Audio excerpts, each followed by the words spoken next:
রুশ দেশের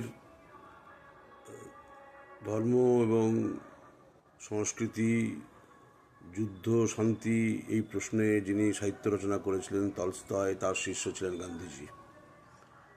আজকে গান্ধীজির 157তম জন্মদিন। 2রা অক্টোবর 1869 সালে তাঁর জন্ম হয় আমাদের এই ভারতভূমিতে, গুজরাটে। এরকম একজন মানুষ, গান্ধীজির জন্মদিনটি আজকে পালিত হচ্ছে সারা দেশে। এবং গান্ধীজিকে সামনে রেখে আমাদের অবশ্যই স্বাধীনতা আন্দোলন সম্পর্কে, স্বাধীনতা আন্দোলনে আমাদের যে দৃষ্টিভঙ্গি সে সম্পর্কে আমাদের কিছু আলোচনা এবং অংশগ্রহণ এবং আমাদের বোঝাপড়া দরকার। এবং এটা সর্বজনবিদিত যে গান্ধীজিকে বাদ দিয়ে কখনোই স্বাধীনতা সংগ্রামের ইতিহাস পর্যালোচনা করা সম্ভবপর নয়। গোটা স্বাধীনতা সংগ্রামের ইতিহাস জুড়ে গান্ধীজির নাম সর্বত্র আলোচিত হবে। সেই গান্ধীজিকে আমরা আজকে স্মরণ করব। তিনি সমস্ত ক্ষেত্রে, আমরা যারা বামপন্থীরা, কমিউনিস্টরা কখনোই গান্ধীজির সাথে সর্বক্ষেত্রে সহমত পোষণ করি না। তার মত এবং পথের সাথে বহু জায়গায় আমাদের বিরোধিতা রয়েছে।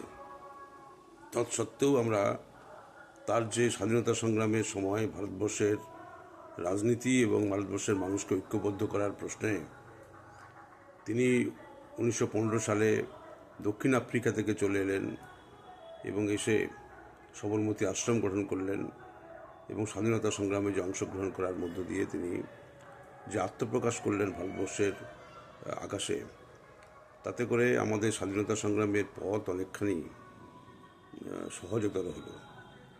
1921 সালে অসহযোগ আন্দোলন, 1942 সালে ভারত ছাড়ো আন্দোলন, এই দুটি বৃহৎ আন্দোলন ছাড়াও তিনি ছোটোখাটো বহু আন্দোলন অংশগ্রহণ করলেন এবং তার যে দক্ষিণ আফ্রিকার যে অভিজ্ঞতা, সেখানেও তিনি সত্যাগ্রহ আন্দোলনের মধ্য দিয়ে তিনি শুরু করেছিলেন এবং সেখানে কুলিদের উকিল হিসেবে তিনি পরিচিত হয়েছিলেন এবং সেখানে খেটে খাওয়া গরিব মানুষ, নিপীড়িত অত্যাচারিত মানুষ, তাদের জন্য, তাদের অধিকারের জন্য, ভোটাধিকারের জন্য, তাদের সম্মানের প্রশ্নে নানা রকম আন্দোলনের মধ্য দিয়ে তিনি তার কর্মসূচি ঠিক করেছিলেন।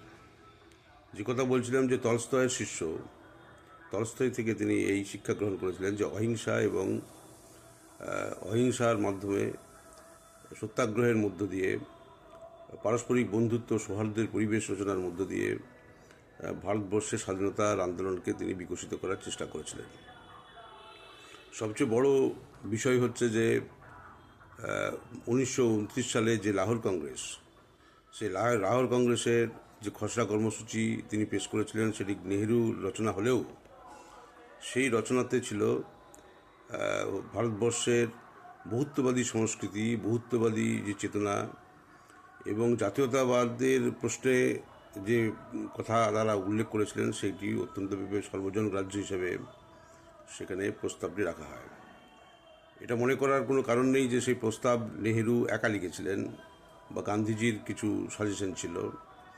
সেটি বামপন্থীরা বাইরে থেকে এবং ভেতর থেকে সোশ্যালিস্টরা যারা লড়াই করছিলেন স্বাধীনতা সংগ্রামে, তাদের যে মতামত সেখানে প্রতিফলিত হয়েছে। এবং সেই লাহোর কংগ্রেসের যে স্বাধীনতা সংগ্রামের যে খসড়া প্রস্তাবে, সেখানে জাতীয়তা বলতে আজকে যা বোঝানো হচ্ছে, উগ্র ধর্মান্ধ শক্তির যে জাতীয়তাবাদ, সেই জাতীয়তাবাদ থেকে পৃথক।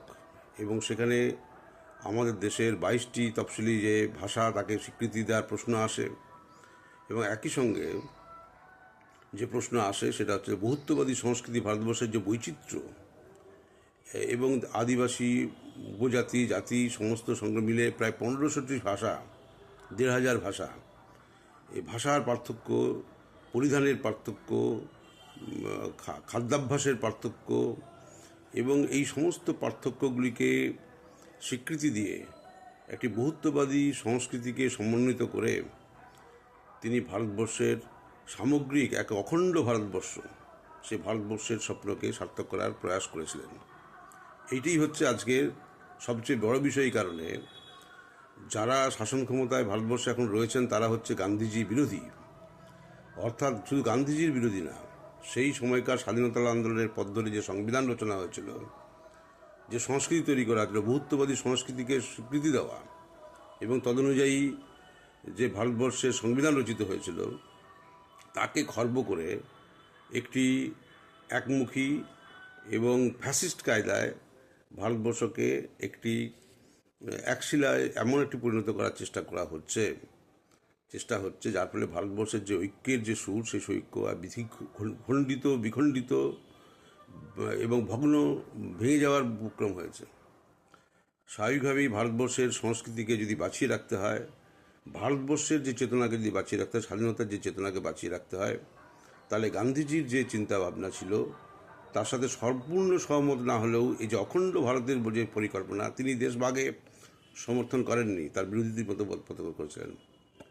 কিন্তু 1925 সালে আরএসএস প্রতিষ্ঠা হওয়ার পর এবং সেখানে তার আগেও হিন্দু মহাসভা, আপনারা জানেন, সেই হিন্দু মহাসভার মধ্য দিয়ে দ্বিজাতির তত্ত্বের যে তত্ত্ব আমাদের দেশকে আলোড়িত করার চেষ্টা করা হলো, তার মধ্যে একটি সংগঠন হচ্ছে হিন্দু মহাসভা, আরএসএস, পরবর্তীকালে আজকের দিনে যারা বিজেপি তারা, এবং দ্বিতীয় হচ্ছে জিন্না সাহেব। তারা এই দ্বিজাতি তত্ত্বের মূল পৃষ্ঠপোষক হয়ে দাঁড়ালেন এবং তারা বললেন দেশ ভাগ হবে, এবং দেশের মধ্যে জিন্না সাহেব বললেন আমাদের মুসলিমদের জন্য আলাদা স্টেট চাই, আর এদিকে হিন্দু মহাসভা, হিন্দুত্ব, আরএসএস তারা বলল যে হিন্দুত্ব হিন্দু নয়, হিন্দু এবং হিন্দুত্ব দুটি পৃথক বিষয়।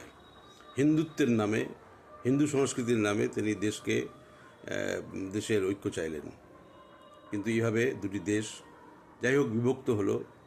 কিন্তু ভারতবর্ষের যে সংবিধান, ভারতবর্ষের যে চেতনা, কখনোই ব্রিটিশরা চায়নি ভারতবর্ষ হচ্ছে এরকমভাবে ঐক্যবদ্ধ ভারত তৈরি হোক, হিন্দু, মুসলমান, খ্রিস্টান, জৈন, পারসিক সমস্ত ধর্মের মানুষ একত্রিত হোক, এই ভারতবর্ষের সংবিধানে সমান স্বীকৃতি পাক, তাদের ধর্মের অধিকার, তাদের কথা বলার অধিকার পাক। এটা উপনিবেশিক শাসক ব্রিটিশদের ধারণার বাইরে ছিল। কিন্তু স্বাধীনতা আন্দোলনের ইতিহাসের পরিপ্রেক্ষিতে আমরা যে অখণ্ডিত ভারত পেলাম, সেই ভারতের যে চেতনা, সেই চেতনা হচ্ছে গান্ধীবাদী চেতনার সাথে সহমত।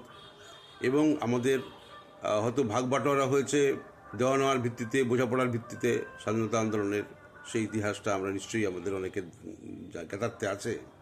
কিন্তু তৎসত্ত্বেও আমরা এই ভারতবর্ষকে রক্ষা করতে চাই, যে ভারতবর্ষ হচ্ছে অখণ্ড ভারতবর্ষ, হিন্দু, মুসলমান, খ্রিস্টান, জৈন, পারসিক, এই বৈচিত্র্যের মধ্যে ঐক্য, এই যে ডাইভার্সিটির মধ্যে যে ইউনিটির প্রশ্ন, সেই ইউনিটিকে আমরা রক্ষা করতে চাই। আসমুদ্র হিমাচল এবং আজকের গান্ধীজির জন্মদিনকে আমরা স্মরণ করব। গান্ধীজি যারা হত্যা করেছেন তাদের নিন্দার মধ্য দিয়ে না, যারা মিষ্টি বিতরণ করেছিলেন গান্ধীজির মৃত্যুকে নিয়ে, নাথুরাম গডসে তার মধ্যে অন্যতম, এবং তাকে সহযোগিতা করেছিলেন সাভারকারের মতো তাদের যে নেতা, তারা যারা মুচলেখা দিয়ে ব্রিটিশদের কাছে প্রধানত হয়ে তাদের অনুসারী কাজ করতে করেছিলেন, সেসব শক্তি আজকে মাথা তুলে দাঁড়িয়েছে। আজকে ভারতবর্ষের স্বাধীনতাকে রক্ষা করতে হবে গান্ধীজিকে সামনে রেখে, গান্ধীজির মতামতকে রেখে। তিনি রাম এবং রহিমকে পার্থক্য করেননি।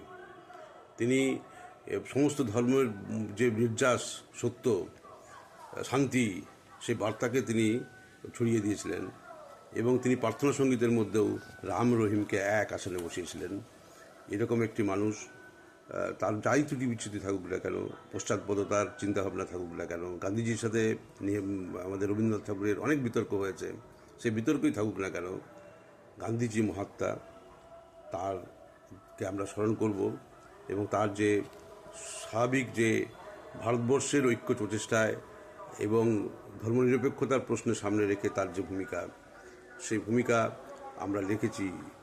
দাঙ্গা বিধ্বস্ত ভারতবর্ষ যখন স্বাধীনতার প্রাক্কালে বেলেঘাটায় তিনি মুসলিম পল্লীতে বুক চিতিয়ে লড়ে কীভাবে দাঙ্গাকে বনোয়াখালীতে তিনি ছুটে গিয়েছেন খালি পায়ে, এই মানুষটিকে আমরা স্মরণ করব। অর্থাৎ তিনি হচ্ছে ঐক্যের প্রতীক ভারতবর্ষের স্বাধীনতার, ধর্মনিরপেক্ষতার একজন মূল প্রবক্তা, এবং ভারতবর্ষের যে বহুত্ববাদী সংস্কৃতির একজন প্রবক্তা হিসেবে এই মানুষটিকে আমরা স্মরণ করতে চাই। তাকে শ্রদ্ধা জানিয়ে আজকে আমার কথা শেষ করছি। নমস্কার।